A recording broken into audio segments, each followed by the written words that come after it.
What up, Internet? It's Young Guru, and we're playing Endless Space. Space. Let's start this new game. Let's work with a... Let's do a spiral galaxy. 8 rings. Large. Let's do 5 empires. Create a bit of a challenge. And what we're gonna do, I think, is put some of these things, anything that can do random, I'm gonna do. Galaxy density, let's keep it medium. Constellations, many constellations. Average planet size, also random. There we go. Difficulty, let's keep it normal. Speed, we'll do fast. And our empire, do a custom created empire. The Eeg, the YG. The Eeg are an ancient race of sentient synthetic life created by the Endless. For millennia, the Eeg shared the galaxy with the Endless, but the Eeg longed to be free of the subversive guidance of their creators. Predicting the fall of the Endless, the Eeg cast themselves into a deep slumber, to awaken when they could control their own destiny. During their slumber, the Reyans discovered the Eeg. Mistaking them for simple machines in their dormant state, the Reyans copied the design of the Eeg to create their own synthetic Clockwork Beings. Now the Eeg have woke and seek to take for themselves what they had once shared with the Endless. Dun dun dun. So the custom characters are, you get to assign all your own, benefits and detractors. And so I tried to create something that would represent a very ancient people. They move fast. They start with a handful of technologies that most do not start with. They can colonize 3 or 4 different types of planets right out the gate.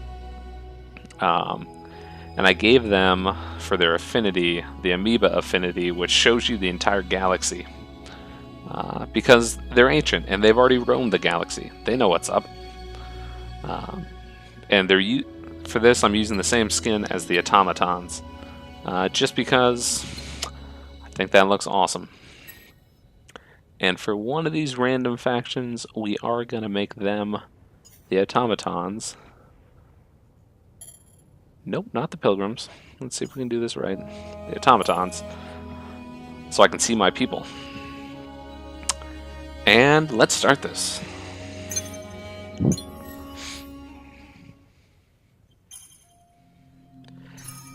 Endless Space is a 4X game. Explore, exploit, extend, and exterminate. Extend might not be the right word. That seems wrong. But let's look at this galaxy map we got. There's our galaxy.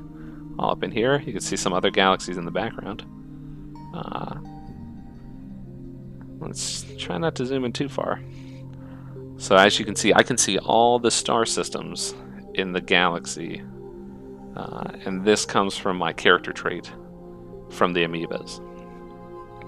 And I can also see where all of the other people are. Don't have any details on them, but I just know that, they're scattered around. Which means I'm probably going to want to just jump right in here, block off this guy. And then let's take a look at some of these notices. We have some heroes. Heroes you can assign to planets or to your fleets of ships. And they just give you various bonuses. So we got 2 and 3 heroes right out the gate. Game event. Uncovering the stars. You have mapped half the known galaxy, an achievement as practical as it is impressive. After all, knowledge is the first step to power and control. the end goal of my people, control of the galaxy. And the search for Auriga. This is basically the story of the game. Generations ago, Nadine Zolia made room for Optbot in an overcrowded ship, leaving a dying planet. Though Optbot was a skilled medical operative, he had accepted that the humanoids would save themselves first and leave him to decay as magneto-gravitational cataclysms made the planet of Auriga unlivable. Surprised by their offer, Optbot repaid the Zolia clan for decades, then centuries, as their restless, homeless clans moved from planet to planet, system to system, and battle to battle. Driven from the simple tundra world by a fleet of pirates, they once again took up the life of homeless marauders. It was then that Optbot had the idea to rediscover Auriga, an idea that quickly blossomed into an all-consuming passion. But memories are faulty, galaxies move, and records are often missing or poorly kept.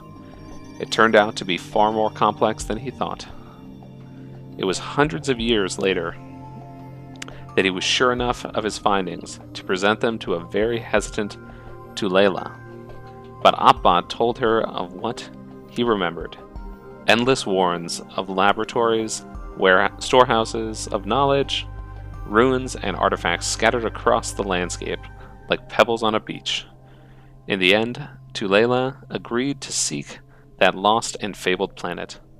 As their tiny fleet arrives, other civilizations that have tracked them or searched themselves for the planet begin to appear. The name of Auriga is famed across the settled galaxy. Auriga will once again become a focus of war and strife, for whatever faction can find and hold this precious world will have access to the greatest scientific wisdom of the galaxy. So that is the primary goal in the game. Find the planet Auriga. You get some nice bonuses. Homeworld of the Endless. In addition, there are other planets that have endless technology around them. And when I say endless, that's a race of people from the past. And so, let's look a little bit at this game. Right here, we got my spaceships. One of these, the Propagator, is a colony ship. It takes one of my people, and I can drop them off on another planet and colonize that star system. The other is an explorer ship. Basically, your basic scout can look across and travel. Fast, but doesn't have much weapon. So I'm going to move the scout towards the edge of my initial constellation. You can see we have these straight lines, or paths that I could take. And then we have these kind of wavy lines. They're wormholes. I don't yet have the technology to travel across them, so they become kind of a de facto blockade for the moment. Normally use the scout to discover all the various planets, but because of my amoeba affinity, I know I can see all the planets, so I don't really need to discover them. However, the scout can get the bonuses that pop up on these stars, which represent, a special event when you land on that star system. Let us look at what a star system looks like. So, Giovannis, my home planet. Click on it. Oof. And right out the gate, my home planet has high gravity, which is -20 to happiness and -1 to production per person on the planet. Oh my lord. It's terrible. If that's the case, I think what we want to do is add food modification to this planet that will increase the amount of food that the planet produces, and therefore the amount of people, the planet, how quickly population grows. There are 4 resources in the game, colloquially known as FIDS: food, industry, dust, and science. Food is for your population, science is for researching technology, industry is for building things, and dust is essentially your currency. So this is a planet, and in addition to adding this exploitation to the planet to give it more food, we are going to colonize this Arctic planet. And what will happen is one of the population on this side will just hop on over.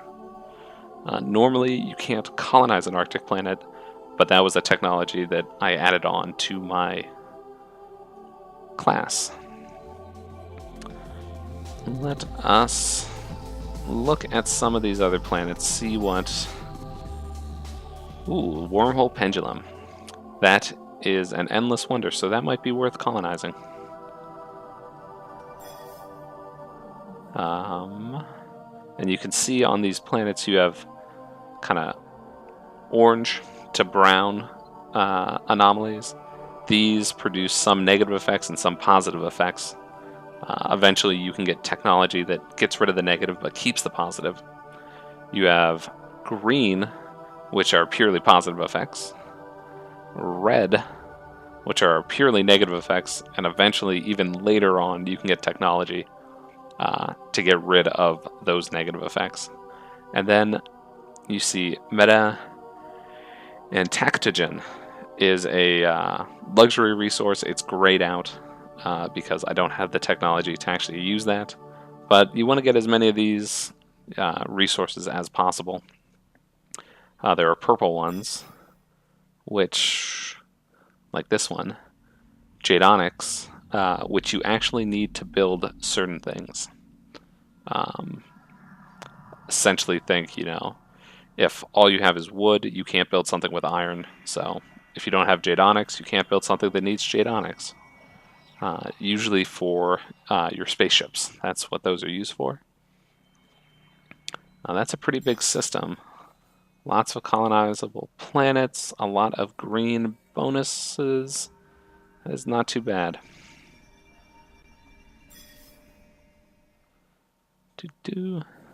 And all the planets are named after their star with just a Roman numeral. So Quadratus 1, 2, 3, 4, 5, and 6. Cannot colonize any planet on this one. What do we got here? Ooh, Polaris Workshop. Another... Oh, that's a natural wonder. Okay. Another purely beneficial thing. Rasum. Nope. Did we... Okay. So we are going to... Where did I say I wanted to put this colony ship? Not there. I think right down here. Made it across. Got an event. +5 science. Discovery. As familiarity with space travel and exploration increases, more and more events and anomalies are registered. Some of these are simply strokes of luck, either good or bad, while others are complex situations that require decisions and generate risk. So this is one of those random stroke of luck events. It's good because it's giving me free science. Always nice. And we will see these popping up left and right as we play the game. And let us colonize our first exoplanet. I think we're going to go with this jungle planet, because that has a lot of food. Ooh, game event. Great things have small beginnings. Haggard, unsure, but full of hope, the first colonists of your faction have set foot on another planet. It may seem trivial, But even the most epic adventures begin with a single step. And before we forget, let us add some benefits here. Food to rapidly grow the population. And then I think we're going to go for this one next because it's got a good amount of production, which will speed up other things that we're trying to do. Missing requirement, cannot colonize that. Oh, I don't have enough population, that's why. Okay, let's look at some of the other screens. This is our overview of our controlled systems. This is, how much dust we make per turn, how much science, you get overall approval. You get a tax rate, which increases how much dust you make, but also makes people miserable. So let's leave that at 40 for now. Try to get a little bit of dust, get up to 20, and then we'll be good. We can purchase our first hero. And then this lists all your planets, tells you what's being developed, if you have a hero assigned to it, if anything, any ships are in your hangars. Then there's AI controls, which we're not going to use. Let's go to the next screen. Science. So you got 4 paths. This is economics on the left. Kind of research sciences on the right. Down below is travel and planet colonization. And then up above is military. So first things first, you can see we've learned a handful of technologies. That's the custom class build. And so right out the gate, we're going to add applied cashmere effect, which gives us the ability to travel through wormholes. Get that right out the gate. What else do we want? We have no powers in any other tree, so let's get the first ones. They only take 1 turn apiece. What does this do? +2 per percentage of diplomatic victory. That's not too bad. I think we want to go here and here. This shopping cart gives us excess happiness, which is always a good thing to have. And then, okay, so we got enough things queued up. We got 9 things queued. Let's leave that for now. This is the shipbuilding hangar. We can see what it looks like. Let's go to modify real quick. You have all these different components. A bunch are grayed out because we haven't researched them yet. But you can basically construct any type of ship you want. And as we go through the game, we'll unlock different base structures for building off of. There's one. There's the other type. And then we'll get, I think, about 5 more. After that, this is the diplomacy panel. Us in the middle. And then the 4 unmet people on the other side. And finally, the hero panel. Right now we can have 3 heroes. And we can hire them from these cards. We don't have any money, so we can't actually hire them. This guy, you can see, is production and food and a pilot. This woman is a pilot, and corporate, I think, is science and dust. And then this last one is corporate science and dust, and commander, which is another battle benefit. Alright, so I think we've succeeded at everything we can do this turn. Let's start the next turn. End turn.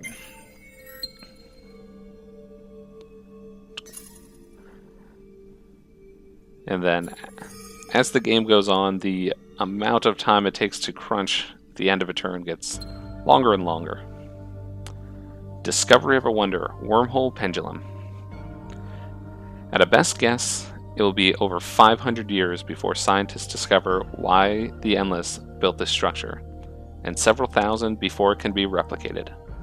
Fixed at a certain distance from a selected wormhole, it apparently drops and retrieves probes that pass from one side of the wormhole, but do not come out on the other side. Where the probes go and what they learn is not currently comprehensible. And that popped up because our scout ship got to this planet. And it has this wormhole pendulum, Endless Wonder. I think we can just put this one on automatic. Does that work? Yep. And it will just kind of wander about, and once it reaches the end of every place it can go, it'll shout and be like, "There's nowhere to go." Oh, and then here's our system event. Random event plus 10 happiness on that system for 10 turns is really good if you hit that event with a colony ship. But because I don't have a colony ship, that happiness is going to be lost, essentially. Which is just a shame. What does it take me to build a colony ship? Ooh, 13 turns. That'll go down as the population on those planets increases, but for now, very slow. Not too much is going to be happening on these early turns. Basically just researching until I can hop through wormholes and meet some of the other civilizations. This little pop-up is telling us that we've succeeded in our production. And now that we have 2 people here, I can colonize this other planet. So let's do that. That'll take 3 turns. Also, over to the right, you see this little dust sign. You can purchase all the production of whatever you're working on if you have enough dust. So in the later game, when you colonize a new planet, you can buy up a lot of the basic early production things because you will have excess dust to purchase with. Alright, let us go into our heroes. We have enough money. We need 20. Let's see what he is. One of the many pilgrims leaders who learned hard lessons about building and defending habitats in the Second Separation War. Tyriak's skills in construction and defense were notable even before they were improved by dust. Dust, while being the currency in the game, also has this semi-magical power to basically instill new powers into people, make them smarter, stuff like that. Hero description. Rack was part of a pirate team that discovered an endless research station on a supposedly empty asteroid, whose systems had been awakened by Creeve's signal. Unfortunately, the station's signature was picked up by a Sheridan fleet that immediately moved in and took out Rack's ship. She hid in the dust-infested station until an amoeba mission picked her up. A fortunate event, as the amoebas tend to try pirates before executing them. Impressed by her intelligence and reason, Rack was freed and now sells her services across the galaxy. And finally, an amoeba hero. Like all amoeba, this one is a seeker and a thinker. Creative, conceptual, and curious. It seeks to find and discover other cultures and see how they can be befriended, exploited, and used. This is not out of cruelty or malice, but a deep-seated need for the amoeba to be in control of their collective destiny. As a result, it is highly effective as a commander. I think we're going to go with this one. Be Wrecked. Because I think I'll be able to give her an ability which will basically add happiness to a system, which improves the production. It's nothing but good good things happen when your people are happy. New space event. The discovery will have no effect because you have no hero on that fleet. Well, that's a shame.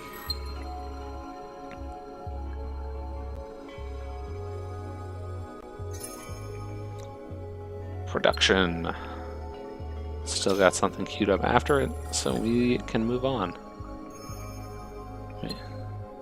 It's our event. Plus 10 dust.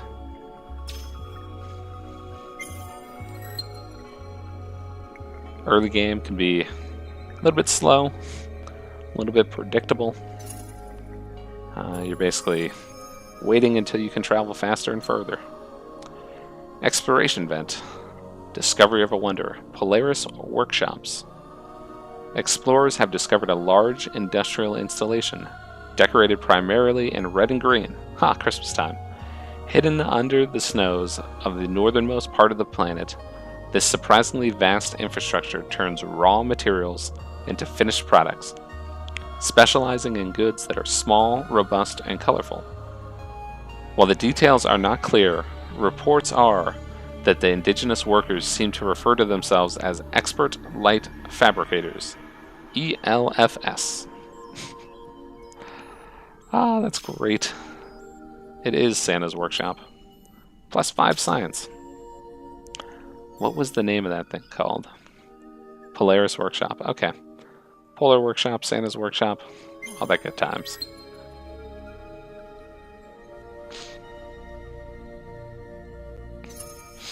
Let's advance our ship. Our ship is sending us a warning. There's no place to go.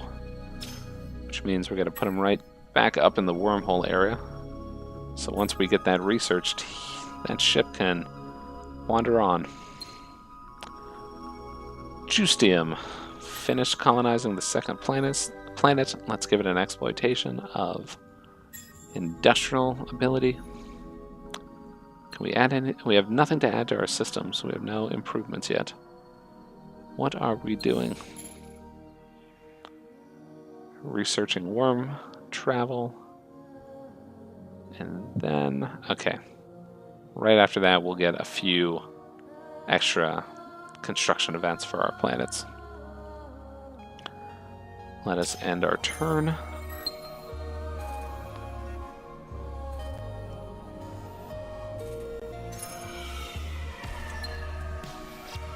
Justium has nothing to do, so we will convert our production into dust for now. And this takes infinite turns. It basically says whatever production you have gets converted into dust. We also have conversion into science, but we're not going to use that. I'd rather get a stockpile of money.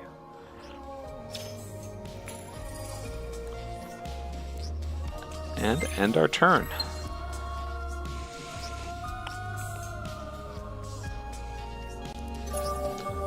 Boom. Scientific discovery. Applied Kashmir effect.